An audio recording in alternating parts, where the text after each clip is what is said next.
Abu Nawas dan pejabat Istana Gadungan. Dikisahkan, pada suatu hari ketika Baginda Raja keliling kampung, ia melihat ada sekelompok anak muda sedang melakukan perbuatan maksiat. Tapi di antara mereka ada salah satu pemuda yang hanya duduk terdiam. Ia tidak ikut-ikutan berbuat maksiat seperti yang kawan-kawannya lakukan. Sebagai raja yang bijak, Baginda Raja pun menghampiri mereka dan mencoba menasehatinya. Namun, nasihat Baginda Raja mendapat pertentangan. Pertentangan ini bukanlah dari mereka yang sedang melakukan maksiat, tapi justru dari pemuda yang tengah duduk bersama mereka. Wahai sang pemberi ceramah dan nasihat, engkau memerintahkan sesuatu yang engkau sendiri tidak melakukannya, dan melarang sesuatu yang engkau sendiri melakukannya. Mulailah dari dirimu sendiri, kemudian baru menasehati orang lain, agar kelak di akhirat nanti kau tidak dianggap sebagai orang munafik, kata pemuda tersebut. Sontak hal ini membuat Baginda Raja tercengang. Perkataannya seolah menusuk hati yang paling dalam. Para pengawal yang mendampingi Baginda Raja menjadi jengkel dan hendak menangkap si pemuda. Namun oleh Baginda Raja segera dicegahnya. Biarkan dia, apa yang dikatakannya adalah benar, kata Baginda Raja dengan suara lirih. Dan semenjak kejadian itu, Baginda Raja terus meratapi dengan apa yang diucapkannya.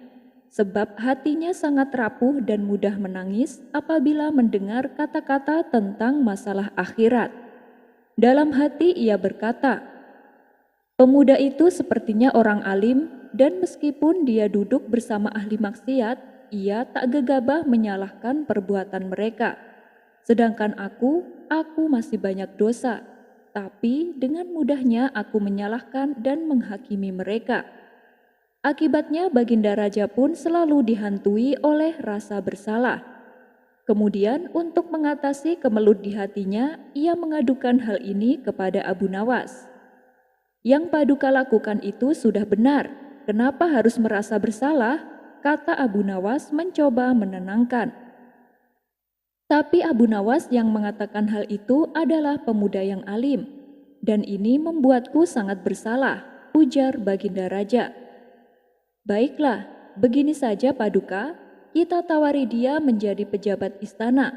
Bila dia menolak, berarti nasihat yang diucapkan tulus dari hati hanya karena Allah. Dan atas perbuatannya ini, Paduka harus memenuhi segala kebutuhan hidupnya. Jangan sampai orang yang seperti itu ditelantarkan oleh penguasa, karena Allah akan murka kepada Paduka. Tapi bila dia tertarik dan bersedia menerimanya, nanti kita hukum saja dia. Kita beri pelajaran agar membuatnya jera, karena telah berani bersikap lancang dengan membawa-bawa nama akhirat, kata Abu Nawas menyarankan. Baginda Raja pun menyetujui saran tersebut. Kemudian ia perintahkan beberapa pengawal untuk membawa si pemuda ke istana. Singkat cerita, datanglah si pemuda menghadap Baginda Raja. Ia lalu dipersilakan duduk di depan meja makan yang sudah disediakan. Tapi ketika ia ditawari makan, ia menolaknya dan berkata, aku takut makan hidangan dari hasil pajak yang kau bebankan kepada rakyatmu. Baginda Raja membalas, demi Allah, hidangan ini aku beli dari uang pribadiku. Akhirnya si pemuda pun bersedia memakan hidangan tersebut. Karena baru pertama kali makan makanan istana, ia merasakan kelezatan yang luar biasa. Melihat tingkah pemuda itu, Baginda Raja lalu berkata, kalau mau, kau bisa membawa pulang semua makanan ini. Awalnya si pemuda menolak karena tidak enak hati, tapi karena Baginda Raja terus memaksa, ia pun menerimanya. Wahai pemuda soleh, sebelum kau pulang, ada sesuatu yang ingin aku bicarakan, kata Baginda Raja. Apa yang mendorongmu mengatakan hal itu kepadaku? Perkataanmu tentang akhirat sangat membuatku kepikiran, ucap Baginda Raja melanjutkan. Hak Allah yang ada di pundakku, lalu saya tunaikan hak itu kepadamu, jawab si pemuda. Mendengar jawaban tersebut, Baginda Raja pun semakin kagum kepadanya. Kemudian pada keesokan harinya, si pemuda kembali diundang ke istana. Kali ini ia ditawari menjadi penasehat kerajaan. Ternyata tawaran tersebut langsung diterima oleh si pemuda. Ia juga diberi jubah kebesaran layaknya seorang pejabat istana. Seiring berjalannya waktu, si pemuda mulai terlena dengan kemegahan dunia yang dimilikinya. Disinilah Baginda Raja mulai mengungkit perkataan yang dulu pernah diucapkan oleh si pemuda. Wahai anak muda, bukankah engkau dulu pernah menasihatiku di hadapan para pelaku maksiat? Bahkan engkau sampai mempermalukan aku, kata Baginda Raja. Iya, betul yang mulia, balas si pemuda. Lantas kenapa engkau berpaling dan meninggalkan jalanmu sebagai pemberi nasihat? Tanya Baginda Raja. Wahai paduka yang mulia, setelah saya berpikir dan merenung, ternyata saya telah keliru mengatakan itu. Saya justru melihat bahwa yang benar adalah ikut berperan serta membantu paduka menjalankan amanat kekuasaanmu. Jawab si pemuda. Benarkah apa yang kau katakan itu? Tidak mungkin engkau keliru. Engkau telah terjatuh ke dalam lubang jebakan. Waktu itu saat engkau menyampaikan kata-kata tersebut, kami merasa segan kepadamu. Dan kami berpikir bahwa engkau melakukan hal itu secara tulus hanya karena Allah, sehingga kami membiarkanmu. Akan tetapi, setelah semuanya jelas, engkau melakukan itu semua karena menginginkan dunia. Maka kami memutuskan untuk menjadikanmu sebagai pelajaran bagi yang lain, agar tidak ada lagi orang yang bersikap lancang kepadaku. Bentak Baginda Raja. Kemudian Baginda Raja memerintahkan pengawal untuk menangkap si pemuda dan memenjarakannya. Pada keesokan harinya, Baginda Raja memberitahukan hal itu kepada Abu Nawas. Bagaimana Abu Nawas? Apakah tindakanku sudah benar? Tanya Baginda Raja. Itu adalah keputusan yang tepat paduka, jawab Abu Nawas. Ada kalanya orang memberi nasihat karena menginginkan sesuatu, apalagi yang dinasehati adalah rajanya. Paduka jangan sampai mudah dikelabui oleh orang-orang seperti itu, tutur Abu Nawas melanjutkan. Baginda Raja pun berterima kasih atas saran dan nasihat yang diberikan oleh Abu Nawas. Abu Nawas dan Raja Palsu. Dikisahkan telah terjadi musibah bencana alam di sebagian kota Baghdad yang mengakibatkan penduduk daerah tersebut kehilangan harta bendanya. Akan tetapi dari pihak kerajaan tidak segera turun tangan untuk membantu mereka yang terkena musibah. Melihat kondisi demikian, Abu Nawas memutuskan akan mendatangi istana. Ia akan meminta Baginda Raja supaya segera memberikan bantuan kepada mereka. Mendapati kabar bahwa Abu Nawas akan datang, Baginda Raja malah menyusun rencana untuk mengerjai Abu Nawas. Baginda Raja menyuruh salah satu pelayannya mengenakan jubah kebesaran seorang raja dan menyuruhnya agar duduk di singgasana kerajaan. Sementara Baginda Raja mengenakan baju seperti pelayan. Singkat cerita, datanglah Abu Nawas dan memasuki ruangan istana. Ketika melihat yang duduk sebagai raja adalah seorang pelayan, Abu Nawas sempat terkejut dibuatnya. Apalagi ketika melihat Baginda Raja kini menjadi seorang pelayan istana. Paduka yang mulia, apa yang sebenarnya terjadi? Tanya Abu Nawas kepada Baginda Raja. Dia sekarang yang jadi raja Abu Nawas, dan aku adalah pelayan istana. Kalau kau akan meminta bantuan apapun, mintalah padanya, jawab Baginda Raja. Kemudian Abu Nawas segera menghadap pelayan yang kini menjadi seorang raja. Wahai paduka raja, di sebagian daerah kota Baghdad telah terjadi bencana alam. Penduduk yang terkena musibah kini butuh bantuan sandang dan pangan, kata Abu Nawas. Maaf Abu Nawas, aku tidak punya uang untuk membantu mereka, jawab raja palsu tersebut. Tapi bukankah Anda seorang raja? Kerajaan ini punya kekayaan yang berlimpah, balas Abu Nawas. Kau betul Abu Nawas, tapi kekayaan yang ada di kerajaan ini adalah milik Harun ar-Rasyid, bukan milik saya, sahut raja palsu. Mendengar hal itu, Abu Nawas mengetahui bahwa Baginda Raja sengaja ingin mengerjai dengan tujuan ingin menguji kecerdikannya. Baiklah, kalau begitu aku minta kepingan-kepingan besi kecil yang menyerupai koin uang, pinta Abu Nawas. Kalau cuman itu aku bisa memberikannya. Berapa banyak yang kau inginkan? Tanya raja palsu. Saya butuh 1000 keping paduka raja, jawab Abu Nawas. Maka diberikanlah kepingan tersebut. Kemudian Abu Nawas pergi meninggalkan istana. Sementara kepingan besi yang ia dapatkan, ia masukkan ke dalam beberapa kantong kecil yang sudah ia persiapkan. Masing-masing kantong ia isi dengan 10 kepingan koin besi.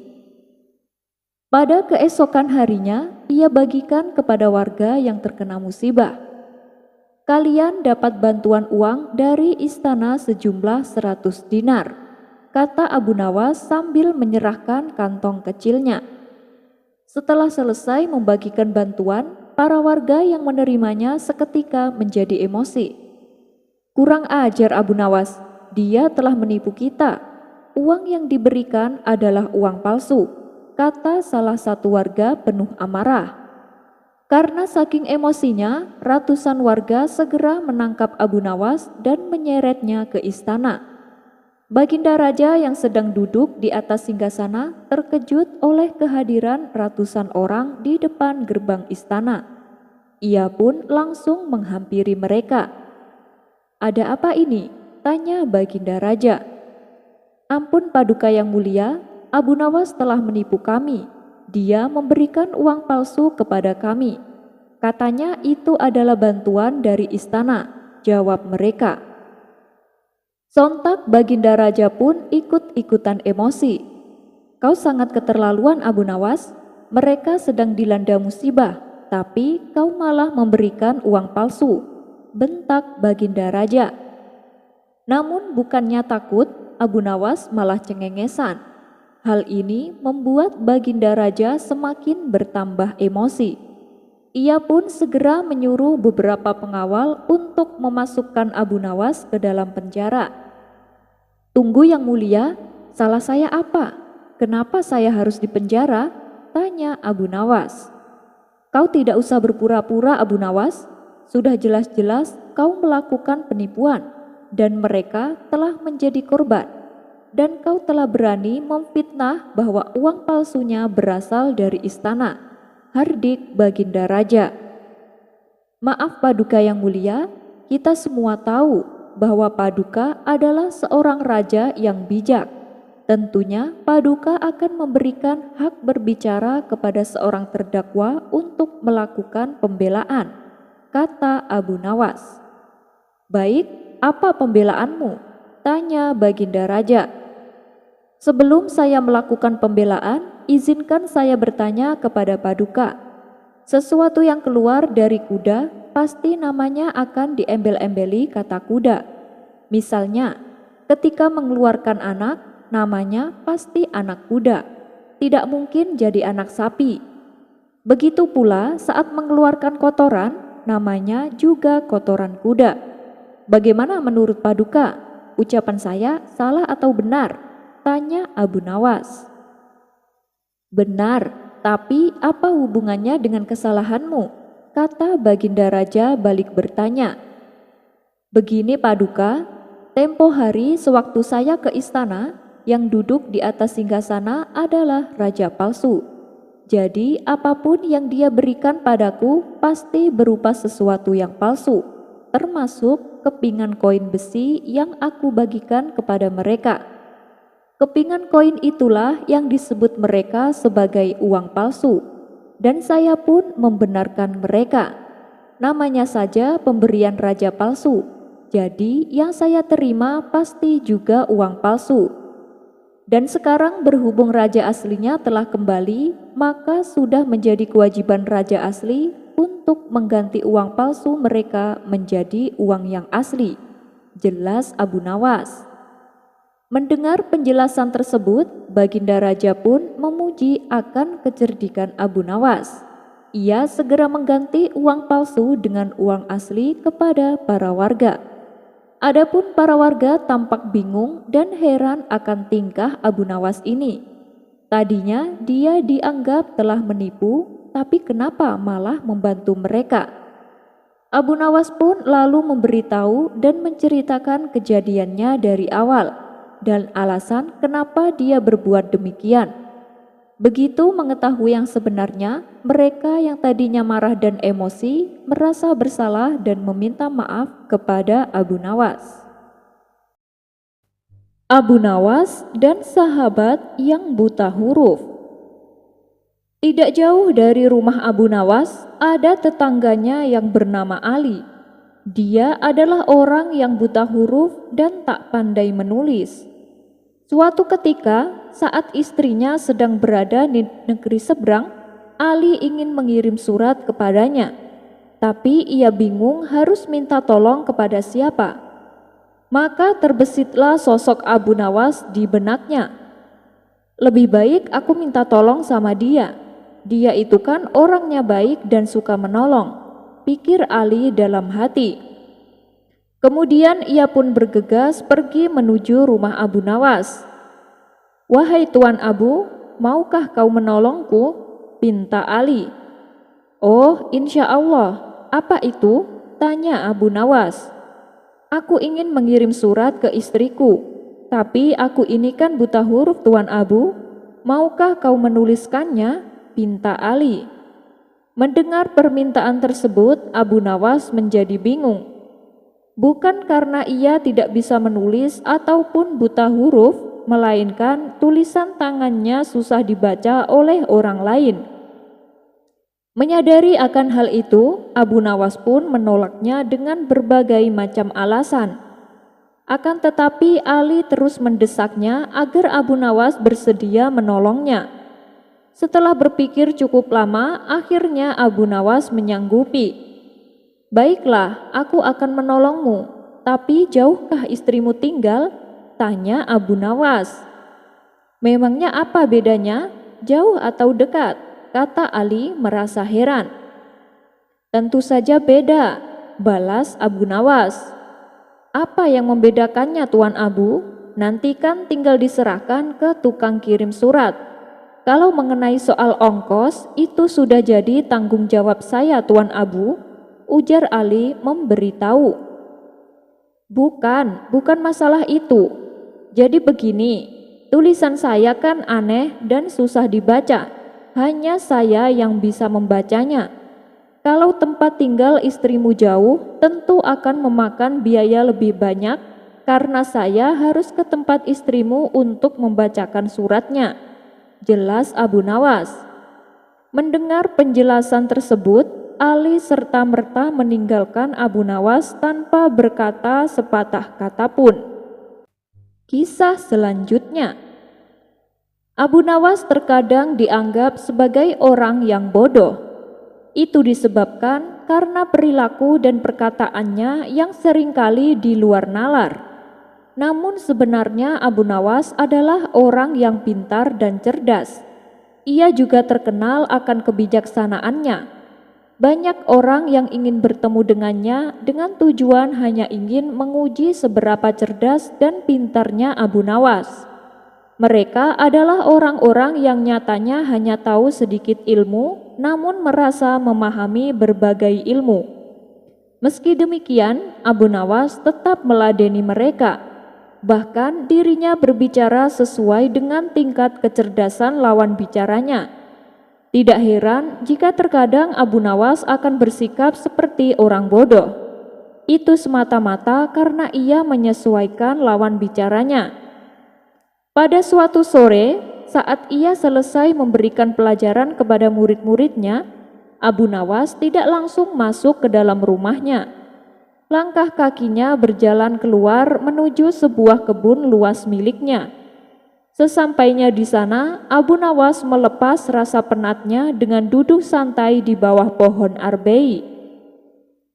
Ia melepaskan sorban dari kepalanya untuk menikmati semilir angin yang berhembus. Kedua matanya mengamati kebunnya yang luas. Ada banyak sekali buah yang ia tanam di sana. Kini pandangannya tertuju pada tanaman labu yang sudah berbuah dan kian membesar. Itu pertanda bahwa sebentar lagi dia akan bisa memanen tanaman labu tersebut. Sungguh berkah yang luar biasa. Seperti biasanya, setiap kali Abu Nawas melihat kebesaran ciptaan Allah, ia akan merenung sejenak. Aku heran, kenapa tanaman labu yang hidup merambat dan batangnya juga mudah patah, akan tetapi bisa menghasilkan buah yang sangat besar, sedangkan pohon arbei yang aku duduki, pohonnya tinggi dan besar, tapi buahnya kecil-kecil. Apakah Tuhan tidak keliru? Pikir Abu Nawas. Cukup lama ia terdiam sambil merenung. Sesekali angin bertiup kecil di sekitarnya, menggerakkan ranting pohon arbei. Lalu mereka bergesekan satu sama lain. Akibatnya salah satu buah arbei terjatuh tepat mengenai kepala Abu Nawas yang sedang tidak memakai sorbannya. Abu Nawas pun terperanjat dan mencari tahu benda apa yang barusan menimpanya. Ternyata benda itu adalah buah arbei kecil yang sudah matang. Abu Nawas lalu memungut dan memandanginya, sampai akhirnya ia tersenyum. Sepertinya aku tahu sebabnya. Allah memang tidak pernah keliru dengan ciptaannya. Andaikan buah arbei besarnya disesuaikan dengan pohonnya atau besarnya seperti buah labu, pastilah kepalaku sudah hancur, kata Abu Nawas dalam hati. Ia pun kembali memuji ciptaan Allah yang sangat adil dan tidak pernah keliru. Kisah selanjutnya. Dikisahkan, ada seorang sufi yang terkenal akan sifat bijaknya. Setiap kali ia memutuskan suatu masalah, selalu dipikirkannya matang-matang. Bahkan untuk berbicara pun ia senantiasa berhati-hati. Jangan sampai ada kata-kata yang membuat sakit hati lawan bicaranya. Sang sufi ini kurang setuju dengan cara pikir Abu Nawas ketika menyelesaikan permasalahan. Ia menganggap apa yang dilakukan Abu Nawas keliru. Meskipun tujuannya baik, tapi ada saja pihak yang tersakiti hatinya. Dan ini sangat berlawanan dengan cara pikir sang sufi. Suatu hari, Baginda Raja mendengar tentang sosok sang sufi yang bijak ini. Beliau sangat tertarik dan ingin mengangkatnya sebagai penasehat istana. Maka diajaklah Abu Nawas untuk menemani Baginda Raja menemui sufi tersebut. Singkat cerita, sampailah mereka berdua di rumah sang sufi. Saat itu hujan turun begitu derasnya sehingga suasana terasa dingin. Lalu sang sufi mengajak tamu-tamunya duduk di sebelah api unggun di dalam rumahnya untuk menghangatkan badan. Di hadapan sang sufi, Baginda Raja meminta petuah tentang bagaimana seharusnya sikap seorang raja. Lalu sang sufi memberi beberapa nasihat. Meskipun Paduka adalah raja yang adil, tapi Paduka juga harus menjaga lisan saat bertutur kata. Kalau Paduka hendak membicarakan sesuatu, pakai dahulu otak Paduka. Pikirkan dengan matang, setelah itu baru katakan dengan kalimat yang baik dan benar, kata sang sufi menuturkan. Mendengar itu, Baginda Raja sangat terkesan dengan pribadi yang selalu berhati-hati di setiap tingkah lakunya. Di sela-sela obrolannya yang serius, tiba-tiba Abu Nawas berceletuk. Tuan Sufi, aku ingin mengatakan sesuatu. Bolehkah? Sesaat sang Sufi menatap tajam ke arah Abu Nawas. Pasti dia akan berkata yang menjebak saya, tapi aku sudah siapkan jawaban. Justru ini saat yang tepat untuk menasehatinya, pikir sang Sufi. Kalau menyangkut kebenaran, silakan katakan saja. Jangan gunakan lisan untuk berkata yang tidak ada gunanya. Dan sebelum kau berkata, berhati-hatilah. Gunakan kalimat yang benar dan baik agar lawan bicaramu tidak sampai sakit hati, kata sang Sufi menasehati. Tentu saja Tuan, ini menyangkut suatu kebenaran, ujar Abu Nawas. Bagus, silakan, apa yang ingin kau katakan, ucap sang Sufi. Aku melihat ada benda berwarna merah mendekati baju Tuan, kata Abu Nawas memberitahu. Benda warna merah, maksudnya? Tanya sang Sufi. Benda warna merah yang apabila dipegang sangat panas, jawab Abu Nawas. Benda apa itu? Tanya sang Sufi kembali. Sepertinya sepercik api unggun mulai membakar jubah Tuan, jawab Abu Nawas. Seketika itu sang Sufi melihat jubah yang sebagian sudah hangus terbakar. Kenapa kamu tidak segera memberitahuku? Jangan berkata bertele-tele seperti itu, kata sang Sufi merasa geram.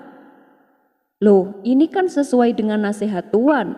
Aku harus berpikir dulu sebelum mengatakannya. Aku tak ingin Tuan sampai sakit hati mendengarnya, balas Abu Nawas cengengesan. Sang Sufi segera melepaskan jubahnya dan memadamkan api yang menempel. Sementara Baginda Raja spontan tertawa melihat tingkah Abu Nawas ini.